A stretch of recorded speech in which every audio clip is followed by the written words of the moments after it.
Essen, Essen. Хорошо. Essen, Essen. Здорово. Taram. Bim, taram. Hi, I'm Matt from Induvox, and we are at the Essen Spiel of 2016 with Gordon. Hi, Gordon. Hi, how are you? Fine. It's the day 4, so it's exciting. We've seen many things. What about you? Seen a lot of great games, done a lot of great demos. And you've sold out of Dreams and Shadows, which is a game that you designed, right? Yes, it's a game that I designed for the past 3 years. So, who is the game for?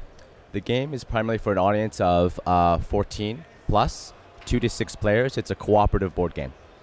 Okay, so what's the story of the game? I can see that there is a rich world around and beautiful art as well. So what is the theme of the game? So it's a dark fantasy world that I created.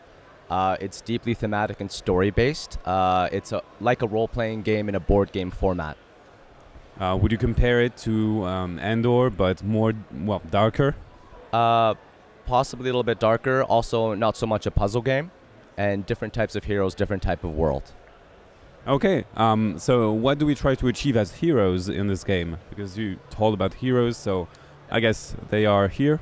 Yeah, you select one of 8 champions. They each have their own backstory and their motivations. They also have their different strengths and weaknesses to cooperate with each other. And then you select one of 3 villains. And based off that, you set up the board. Each villain has a strategy for them to work together against. The overall objective is to defeat the villain in the second act. There's 2 acts. One act, you're building up. You are cooperating together to complete quests and to face off against the minions of the villains, and to keep from being overwhelmed. And in the second act, there's the final confrontation. So, as it's a co-op game, how do we lose? Is it when we lose a hero, or is there a time track? So, in the first act, which is 5 turns, if you lose a hero, you can choose another champion that will start at the beginning of the next turn. In the second act, so after the 5th turn, if you lose a champion, you're out of the game. The second act has up to 5 turns as well, but it's a lot quicker. There are no scenarios or events. It's just action and combat, and usually it resolves within the first 2 or 3 turns. Okay, so how do we act around? Give me an overview of the gameplay now. What do we do in a player turn? Is there any play sequence that is crucial to the game? Okay, so sure. Within each turn, there are 4 phases.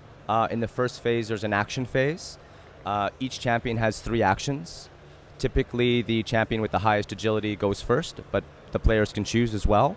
And then play goes clockwise. So each player gets to take 3 actions in turn. They can move as an action. They can rest if they're wounded as an action to heal 2 life, which is tracked at the bottom. They can trade equipment. They can try to acquire resource cards, which are...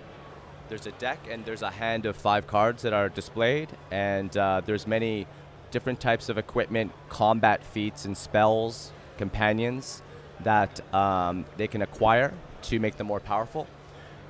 They can move across the board to face off against enemies to prevent from being overwhelmed and to gain more gold to buy more equipment. And they can also try to remove shadow tokens, which spawn more enemies.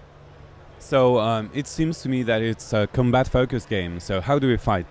So combat is the second phase. So if you move to the same location as a foe, in the combat phase you would enter combat. Combat is done in rounds. Thematically you attack and defend at the same time, but mechanically you would roll to attack first. You would apply that roll against your might and compare it against a statistic, a defense score of a foe, and the difference above is how much life the foe would lose. You would then have to defend, roll a die, add it to your agility, and compare against the foe's attack score. And if the total is less, the difference is how much life you lose. Combat continues until one wins or loses, but at the end of every combat round, you can retreat unless a foe's special abilities prevents you from retreating. There's also a lot of cooperative combat. If 2 champions are on the same combat, they can actually choose who defends against that foe, unless certain foes like this one prevents you from choosing. So I have a question. If we retreat, would that foe retain his life, his lost life? Yes. The foe's life would stay the same, and when you would retreat one space where you came from. Okay. And then what's the third phase and the fourth phase? So the third phase is the story part of the game, where it comes into play. It's called the scenario phase. Depending on the location that you're on, a story card would be drawn, and it would be passed face down to another player. They would then read you a scenario. If you were on a quest token, you would get to choose between the relevant location card or the quest. The quest is directly related to the villain. Besides being more difficult and challenging, it ties directly to the story of the villain. You learn more about their motivations, why they're doing what they're doing, their background, and also some of their lieutenants who serve them, who are more difficult foes. When you do a scenario, sometimes you have a choice to be made, and that's one of the reasons why another player reads the card to you, because these different choices have consequences, and part of the interactive experience is not necessarily to know the full extent of the consequences until you've made your choice. One also positive about being a cooperative game is that in a scenario, if you enter combat, other champions on the same space can actually enter combat to aid you. So the quest cards, how do they unravel? Do they have to be ordered, or are they just shuffled? They're shuffled. There are 12 quests per villain. Typically, in a play session, you would get through 2 to 4 of the quests. So there's some replayability, and so there's no order in particular. Okay, and what are those? Are those monsters or? Those are afflictions. So as you complete scenarios or against certain foes, you could end up acquiring afflictions that reduce your statistics. They can drain your health. They could also drain your willpower. Willpower is much like health, but you can't regain it easily, only through passing certain scenarios. And also, willpower can be used in combat. If you have a bad roll in a combat round, you can spend a willpower to get 1 reroll die. You can use that 1 round, so if you use that to attack, and you can't use it to defend if you have a bad roll to defend in that round. So it's only 1 a round. So, do you plan to expand the game at some point? I do plan to expand the game. So a lot of the people asked me whether there will be a campaign mode, and my plan is to come out with an expansion that will be a continuation of the story. I plan to have experienced versions of each of the champions, and maybe 1 new one. But it's meant to take the story to the next part, so it would continue from where the game ended. So you told us that you spent 3 years on this game. Why design a game in the first place? Was it to give a place to that world, or did the world come after the idea of the game? The world actually came first. I was originally thinking of writing a story or making a role-playing game, but I started to get more and more into playing board games, and I felt that it would be very interesting to make a role-playing game in a board game format. Role-playing games tend to be very time-intensive. You tend to have someone that has to manage it as a game master, which is a lot of time, and it's hard to get that type of commitment.